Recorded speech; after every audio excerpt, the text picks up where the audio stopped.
Hello everyone and welcome to my channel. My name is Crown and today we are going to have some more stories that I hope that you will enjoy.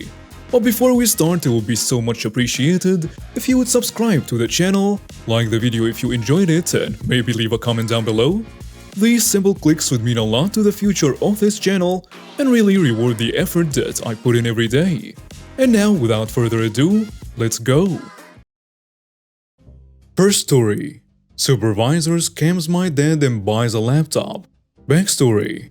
Okay, so this isn't something that happened to me but to my dad. This happened when my dad was dating my mom, so I'm not in this story, nor are my sisters.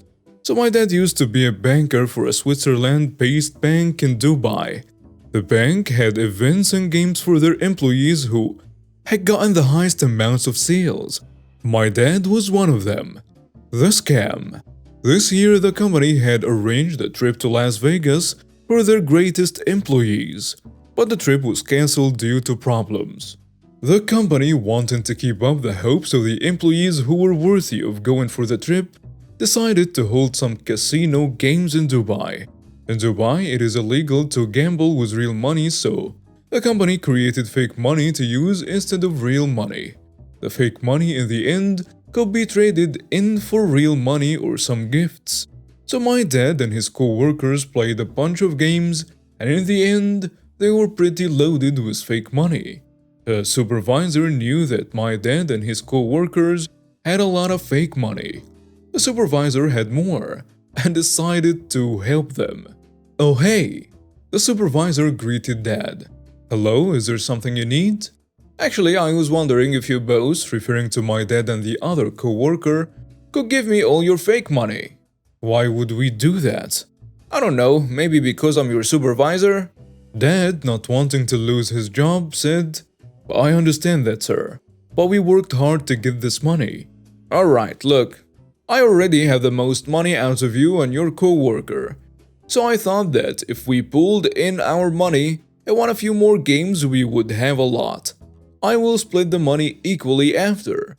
They both then hand over their money because they thought that this was a good idea. Also, they did not want to lose their jobs. As the supervisor promised, he won a couple of games and by the end he had a lot of money. The next day, the supervisor walked into the office with 2 brand new laptops. 2.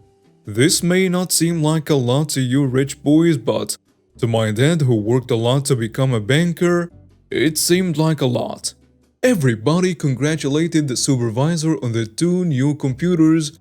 Nobody thought about it too much, except my dad and his co-workers, who still hadn't received their share of the money. When they inquired about it, the supervisor just said, "What money?"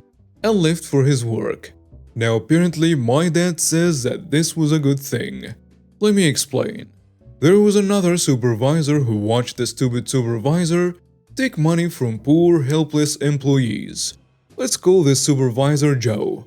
Do you remember that I said this was around the time when my dad was dating my mom?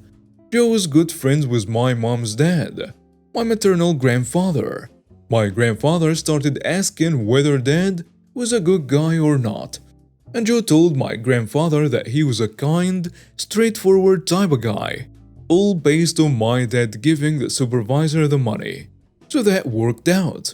But we still haven't given the supervisor his sweet, sweet revenge. The revenge. My dad made it his personal agenda in life to make sure that the supervisor was fired. He snitched about it to all the surrounding supervisors that this guy stole my dad and his co-workers' money and wasn't giving it back. Unfortunately, the other supervisors just sighed like this was normal, but my dad did not stop. He took it to the highest representative of the branch he worked in, and the supervisor was promptly fired. Think it is over? Oh no. The supervisor had started working in an oil company, and my dad was still angry that he hadn't gotten his share of the money. In a lot of countries, they take this seriously as fraud and could get you a massive fine or even arrested. My dad told the boss of the supervisor to be careful as he was likely to do a fraud. And boom! The very next day, this loser had done a fraud indeed. I was sent to jail with a massive fine.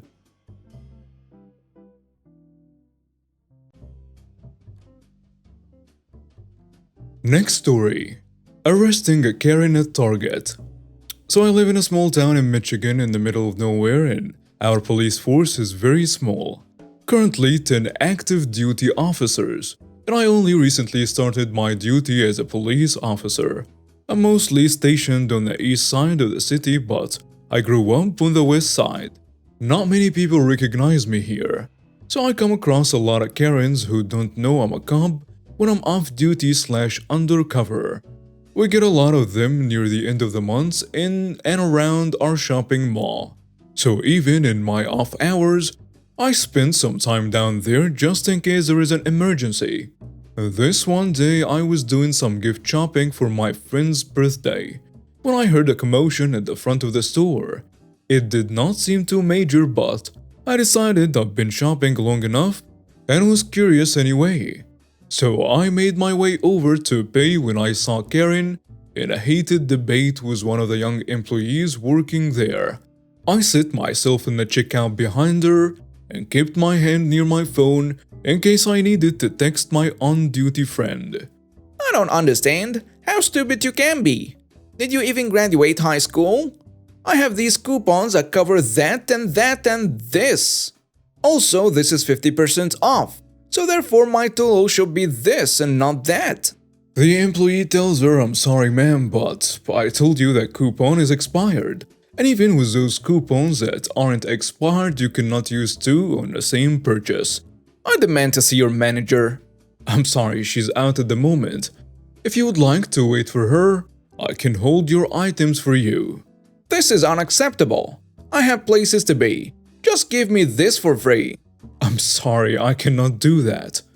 Then get me an older employee who can. At this point, the woman had gone from yelling to screaming and had thrown her coupons at the cashier. I tell her, "Ma'am, please calm down. She's just a teenager and throwing things is just plain childish." You don't talk to me that way, missy. Mind your own damn business.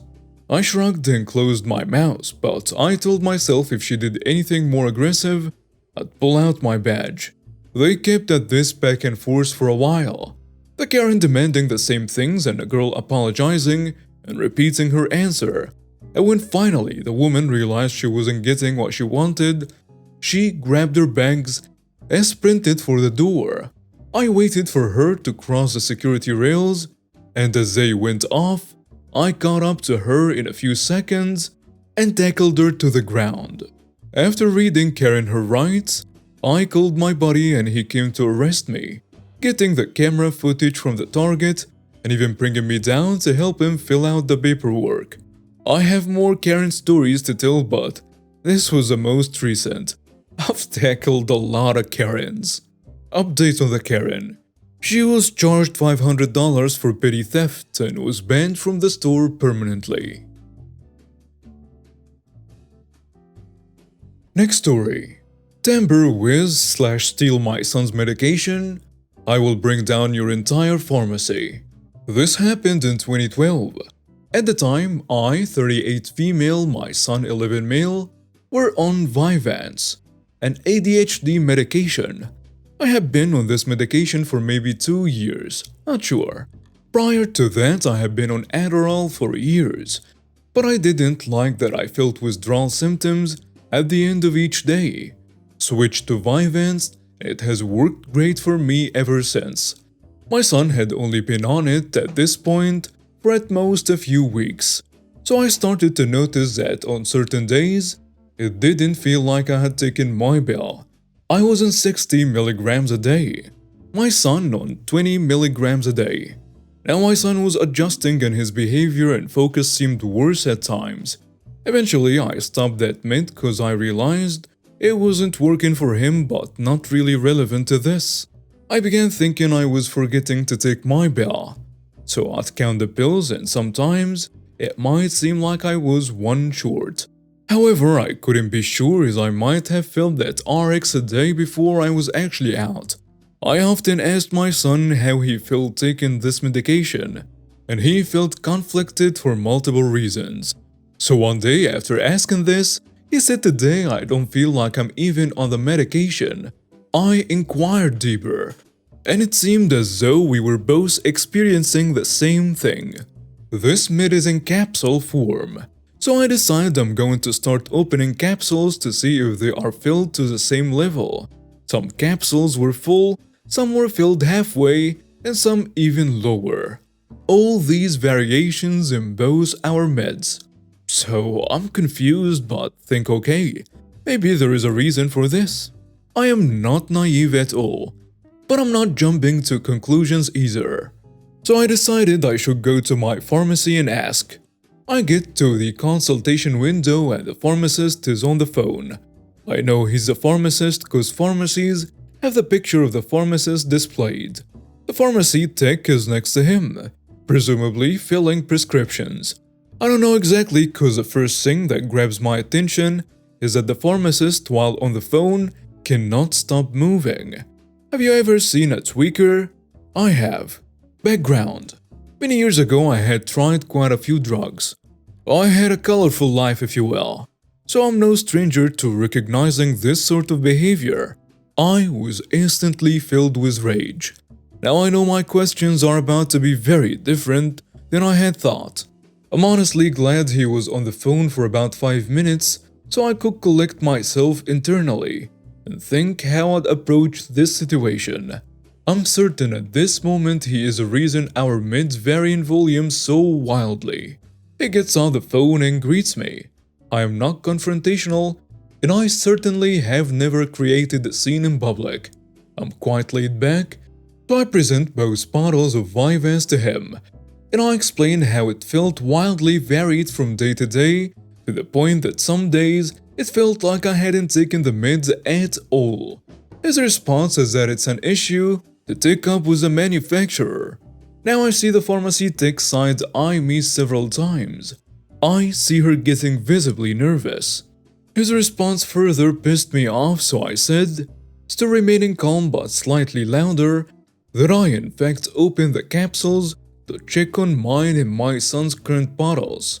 And I firmly believe that someone here is tampering with our meds.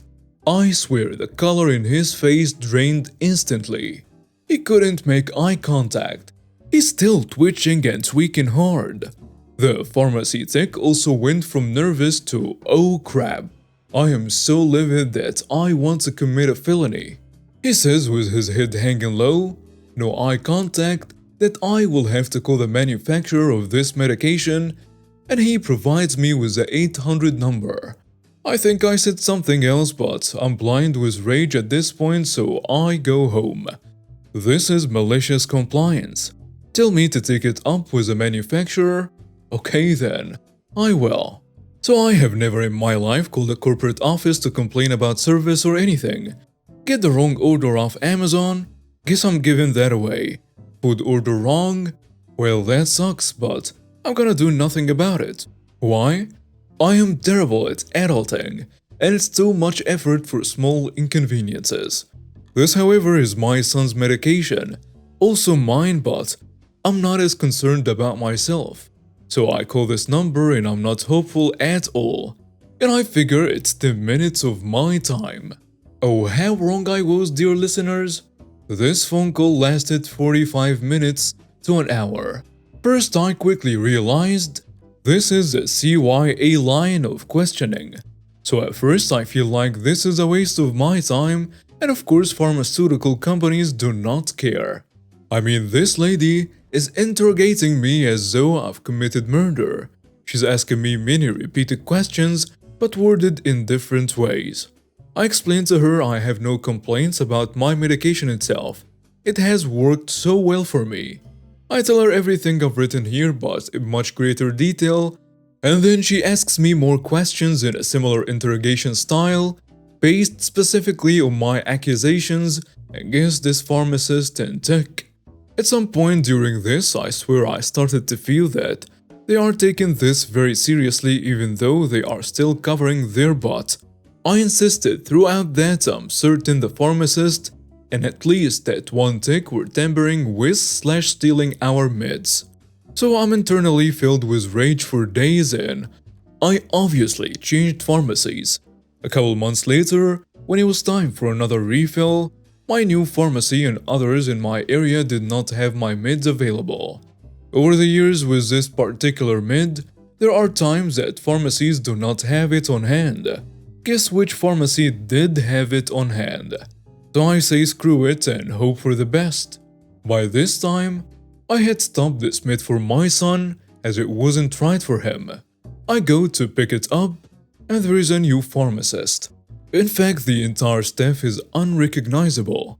The nice man gets me my prescription and I say, "So you got a new pharmacist, huh?"